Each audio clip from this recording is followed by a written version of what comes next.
Hey, I'm Janelle. This is toDIYfor, and when I did my community tabs to ask you guys what you wanted to see, you wanted more decor, specifically bedroom decor and plant decor. So I thought this was the perfect excuse for me to do another plant-related DIY. So these are kind of like mini planter stands, and they work great for small pots. If you want to do it for larger pots, by all means you can. You're just going to need to use different wood. What I'm using is something called balsa wood, and these sticks you can actually get at Michael's or kind of like a craft store. It's almost like a spongy-like substance. It's very, very light. You don't need a saw to use to cut it. I'm actually cutting it with an X-Acto knife. So let's get started in this DIY. So you don't need much for this project. Like I said, the balsa wood, I got this at Michael's, or you could probably get it at a craft store. It's really lightweight and easy to work with, but also means that you probably don't want to have a very big pot with it. So that's why I have these little tiny pots that I picked up at the dollar store. I'm going to pot some small cactuses or succulents inside of them. You'll need a bit of wood glue and then also an X-Acto knife to cut the wood. Yeah, that's all you need to cut it. You do not need a saw. Now I'm just going to give you a little mini disclaimer. I hurt my hand really, really badly a couple of days ago. I burned it making soup, so it looks really bad. It's starting to blister and it's starting to heal, and it's still a little painful.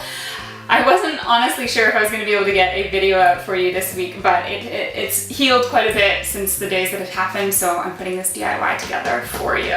Now, first things first is what you're going to want to do is actually take your pot and measure the bottom of it so we can kind of get an idea of how big that circle is. Then I drew a box around it, and then you can line up your balsa wood there to see how long you need your pieces to be. And because those pots have a small little lip on them, we can actually make the square a little bit smaller. So that's how I'm kind of lining it up. You are also then going to want to add about 1/4 of an inch, however, whatever the width of the piece of wood that you're working with. Add that additionally, because that's just going to, you just need to do that in order to put the box together in the way that we're doing it. So when you're cutting this wood, I found that the best way to do it is a very sharp blade on an X-Acto knife, and I kind of press down a little bit on each 4 sides, and then I officially cut it through. Now you can give yourself a little bit of wiggle room, and because as you can see, it kind of cuts pretty rough. What you're going to want to do afterwards is sand down all of those pieces. So if you make them a little bit big, that allows you some wiggle room for any pieces that might be distressed or chipped, and we can sand them down to make them nice and flat. So once you have 8 pieces cut, because you're going to need to make a square for the top and a square for the bottom, what you're going to do is cut the length. So depending on how tall you want to make this pot, I made mine fairly short and also fairly tall. So it all depends on what you'd like to do. Cut another 4 additional pieces that long, so you have 8 of the smaller version likely, and then 4 of an additional length. Now before moving on to the next step, I took my shorter lengths, or my pieces that were going to be the top and bottom square, and I drilled some holes into them. On the bottom I have 1 hole, on the top I have several holes.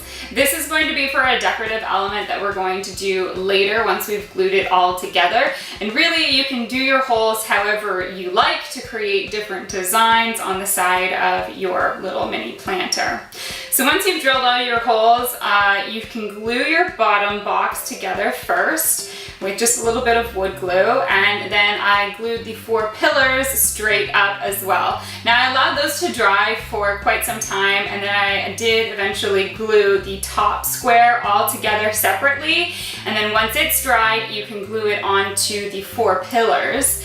And then you basically have your base for your new little planter. Now this one fits a little snugger than I had hoped, so my other one fits much better, kind of ideally how I envisioned it. I didn't do my measurements proper when I did my first one. So you may actually recognize this string from a previous DIY. I've just strung it through a needle to make it a little easier to thread, and I am going to string it through my holes now.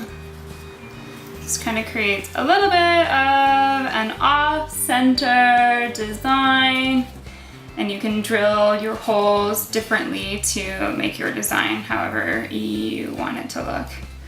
Kind of like that this is a changing string, so the design looks kind of neat.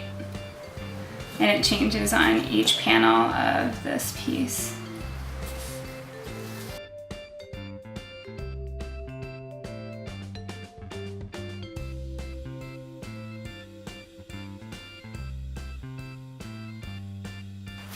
So once you've kind of strung through your whole design and tied it all off, and again, you can do that in lots of different ways, you pretty much just pot your plant and toss it in and set it up.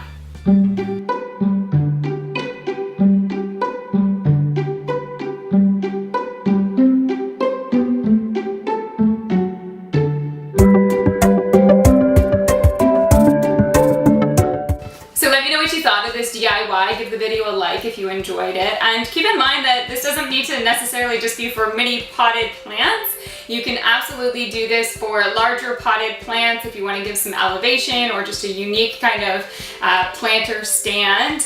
All you have to do is get heavier duty wood from the actual hardware store. You're also going to require some larger tools like a saw, and you're going to need to screw or nail it together instead of just gluing it together. But you can still do the string decor option idea, drilling holes in and creating your designs. Maybe you could even use yarn instead of like a fine thin string or embroidery thread.